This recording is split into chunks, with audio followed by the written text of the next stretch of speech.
যে জেনজি প্রজন্ম জুলাই গণঅভ্যুত্থানে নেতৃত্ব দিয়েছে, তাদের অনুপ্রেরণার নাম বুয়েট শিক্ষার্থী আবরার ফাহাদ। সে ন্যায় বিচারের জন্য, বাক স্বাধীনতার জন্য জোরালো প্রতিবাদ করে সন্ত্রাসীদের হাতে নিহত হয়েছিল। তাকে স্মরণ করে তাকে রাষ্ট্রীয় সম্মাননা জানাতে পেরে আমরা সবাই আনন্দিত, দেশের সবাই আনন্দিত। স্বাধীনতা পদক পেলেন, তাদের সবার জন্য আমরা দাঁড়িয়ে একবার হাততালি দিই সবার উদ্দেশ্যে।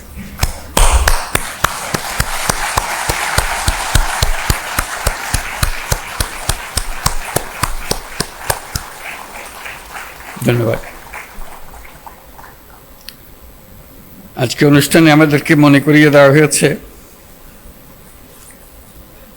যে মরণোত্তর পুরস্কার দেওয়ার চাইতে জীবদ্দশায় পুরস্কারটা পেলে যে আনন্দ দেশের জন্য এবং পরিবারের জন্য, ব্যক্তির জন্য, তা মরণোত্তর পুরস্কারে পাওয়া যায় না। যাকে আমরা সম্মান দেখাচ্ছি তিনি আমাদের সঙ্গে নেই। আমরা যেন আগামীতে এটা একটা নিয়ম করতে পারি যে যাদের মরণোত্তর দেওয়ার তাদের পালা শেষ করে দিয়ে পর থেকে শুধু জীবিত অবস্থায় যারা আছেন তাদেরকে আমরা পুরস্কার দিই, তাদের প্রতি সম্মানটা আমরা দিই।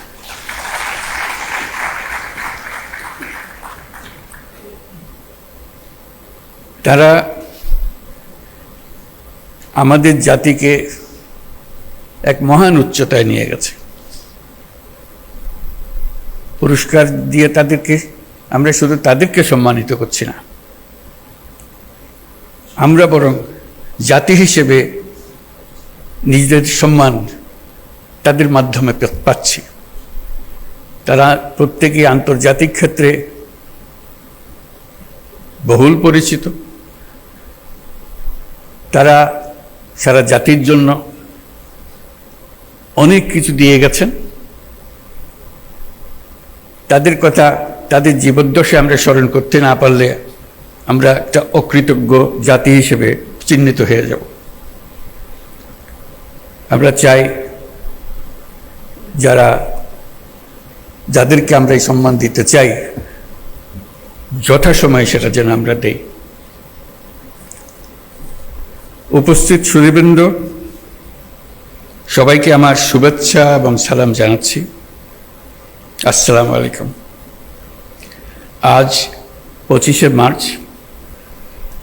মানব সভ্যতার ইতিহাসে কলঙ্কিত এক হত্যাযজ্ঞের দিন। 1971 সালের আজকের রাতে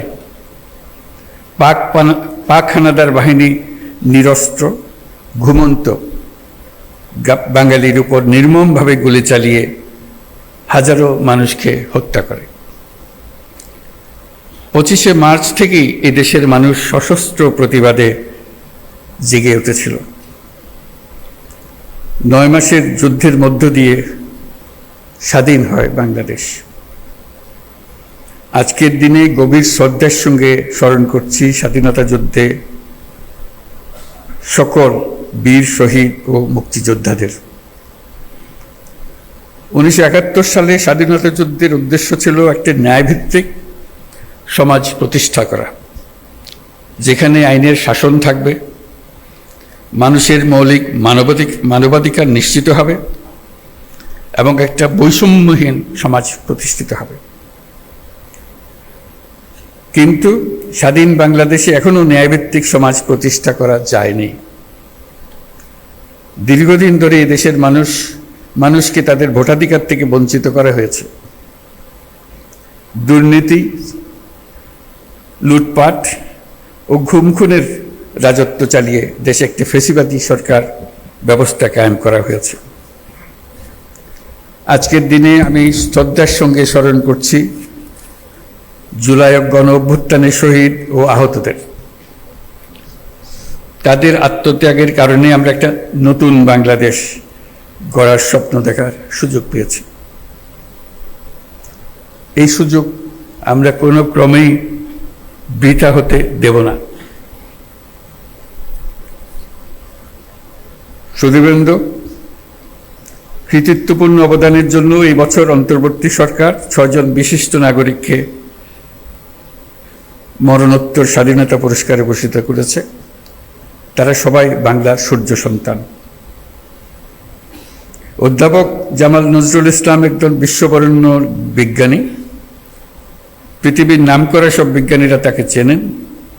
তিনি সবসময় প্রকৃতি ও মানুষের কল্যাণে নিয়োজিত ছিলেন। আল মাহমুদ আধুনিক বাংলা সাহিত্যের অন্যতম উজ্জ্বল কবি। তার কবিতা বহু কবি, লেখক, পাঠককে অনুপ্রাণিত করেছে। বিশ্বের শীর্ষস্থানীয় বেসরকারি উন্নয়ন সংস্থা ব্র্যাকের প্রতিষ্ঠাতা স্যার ফজলে হোসেন আবেদ 1971 সালে বাংলাদেশের স্বাধীনতা যুদ্ধের সময় ও পরবর্তী সময়ে তিনি বাংলাদেশ গড়ার কাজে নিয়োজিত ছিলেন। লন্ডনের ফ্ল্যাট বিক্রির টাকা দিয়ে তিনি ব্র্যাক গড়েছিলেন। প্রান্তিক গরিব মানুষের জীবনমান উন্নয়ন সহ বহুমুখী কাজে ব্র্যাক এখনও গুরুত্বপূর্ণ ভূমিকা রেখে চলেছে।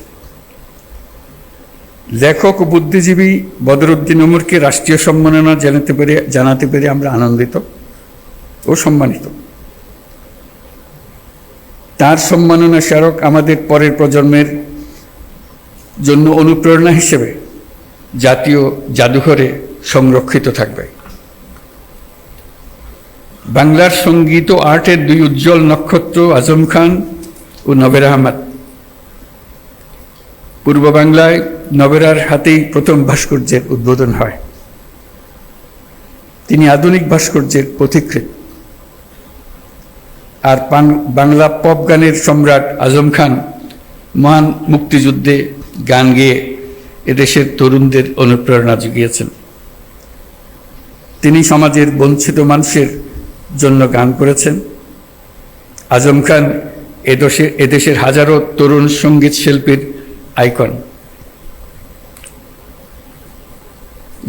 যে জেনজি প্রজন্ম জুলাই গণঅভ্যুত্থানে নেতৃত্ব দিয়েছে, তাদের অনুপ্রেরণার নাম বুয়েট শিক্ষার্থী আবরার ফাহাদ।